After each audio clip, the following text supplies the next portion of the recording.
काय आहे, इथपर्यंत बघितलंय आपण, एक लहान रेष एक उभी रेष, बरोबर काय, मोठी, या दोन्ही रेषा जोडून प तयार झाला. आता या पलच काय करणार आहे आपण, या बाजूला पुन्हा एकदा या पद्धतीने लिहायचं.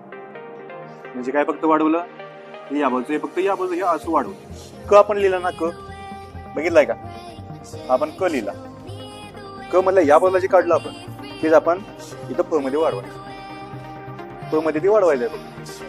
सोपं आहे, प्रॅक्टिस झालेली आहे, त्या प्रॅक्टिस झालेल्या अक्षरांच्या वरतीच आपल्याला पुढची अक्षरं लिहायची. समजलं का. प पासून आपण काय लिहिलं, तर क मध्ये आपण हे निम्यापर्यंत आणलं होतं, क मध्ये काय करणार आहे आपण, खालीपर्यंत आणलं. समजतंय का. प आहे इथं खाली, फक्त आपण ही इकडची बाजू फक्त खालीपर्यंत आणलेली आहे. क ला आपण निम्यापर्यंतच लिहितो. ठीक आहे, लिहून बघा, इकडची बाजू लहान आणि इकडची मोठी, हे चुकीचं आहे. किंवा इकडची मोठी आणि इकडची लहान, हे प्रमाण चुकीचं आहे. आणखी नाही, हे मोठं काढलंय, हे पण चुकीचं आहे. म्हणजे प्रमाण लक्षात घ्या. आपण प जसा लिहिला त्या प पद्धतीनं काय इकडचं या, हा